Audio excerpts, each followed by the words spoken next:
Olá, esse é o Casa de Sapatão. Eu me chamo Vanessa, sou casada com a Nayara e temos o nosso pequeno Davi. E hoje a gente vai falar um pouquinho sobre casamento e maternidade. Bom, se vocês estiverem pensando em ter um filho, ou se vocês casaram com pessoas que têm filho, que é o meu caso, vocês vão perceber que é necessário também ter alguns contratos ali no relacionamento para que o bem-estar tanto do seu parceiro, da sua parceira, da pessoa que você se relaciona, quanto do seu filho, sejam respeitados, tá? Hoje eu tenho um ótimo relacionamento com a minha esposa e o meu filho. A gente mora juntos há 6 anos e isso se reflete também na relação deles. Mas eu, enquanto mãe biológica, a pessoa que está ali intercedendo entre eles, preciso deixar bem claro alguns limites, tanto para ele quanto para ela. E é sobre isso que nós vamos falar hoje. Se você gosta desse tipo de conteúdo, não esquece de deixar o like, compartilhar com mais 3 sapatões e, claro, ficar aqui comigo até o final do vídeo. Bom, quando a gente está pensando em ter filhos, a gente tem que pensar primeiro em como que nós vamos gerar essa criança, né? Se você já tem um filho, você só tem que pensar em como vai lidar, mas eu acho que isso aí é muito mais fácil do que pensar em gerar. Existem algumas formas no Brasil para gerar uma criança que não são as verdadeiras, né? As que a gente conhece, assim, que todo mundo faria, que não são métodos tão seguros e que vai depender também da pessoa que tá ali sendo doador de óvulo, olha que horror. O doador de sêmen, se ele vai ou não querer abrir mão da guarda da criança. Se você não optar por fazer uma inseminação parcial, que é um pouco cara, é o preço de um carro atualmente no Brasil, mas que vocês também podem pagar um boleto, pelo menos aqui em Salvador, a gente consegue pagar um boleto todo mês até a gente quitar pelo menos a metade. A partir da metade a gente consegue começar os procedimentos, os exames para a gente gerar essa criança. Mas pensando em outros pontos que eu acho que é o mais importante, é você lidar com essa criança.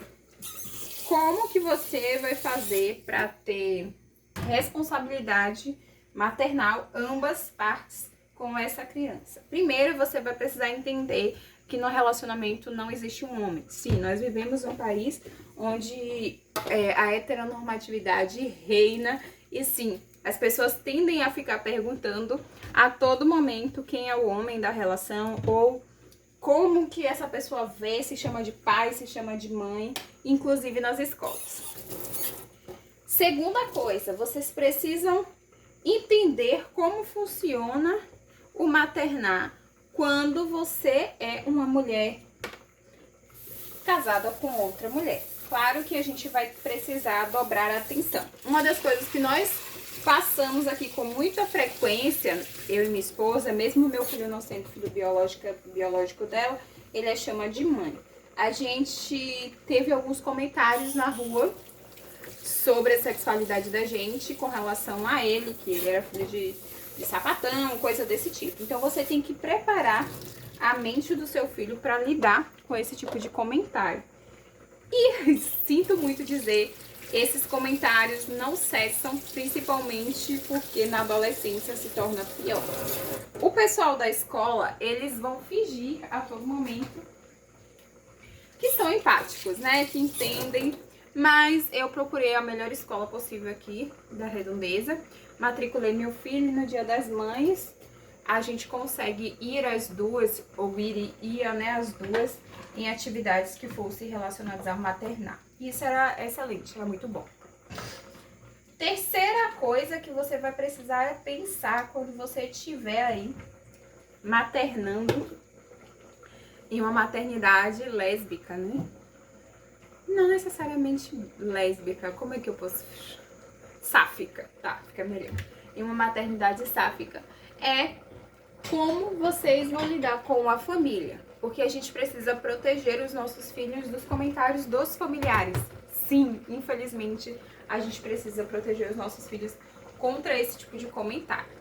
E aí, geralmente, as festas como Natal e fim de ano são momentos onde muita gente vai falar coisas que você não está disposto a ouvir. E aí você tem que preparar a sua mente para responder e ensinar também a seu filho como lidar com isso, tá? Essa é uma das coisas que mais irrita, porque não são só comentários sobre você, sobre a sua esposa, sobre a pessoa que você escolheu para casar. São comentários que vão envolver diretamente a criança. Então, cabe a você pensar se essas festas, se esses lugares são legais para você expor o seu filho, para você levar essa criança. Eu acho que isso é bem interessante de vocês discutirem antes de ter os filhos. Outro passo importante é a pessoa que vai gerar a criança, ela tem que pensar muito bem como os avós, os avós verão isso. Porque, pelo menos na minha experiência, se você casa com uma pessoa que já tem filho, automaticamente a outra pessoa se torna avó do seu filho. E na maternidade sapatão não existe isso, tá? As pessoas não vão encarar o seu filho como parte da família delas e você precisa lidar com isso. Então, antes de gerar o filho com qualquer pessoa, é melhor você pensar em como seu filho será visto. Ah, vocês vão dizer, mas porque se fosse um casal hétero não pensaria isso. Mas o casal hétero, o filho será dele ainda.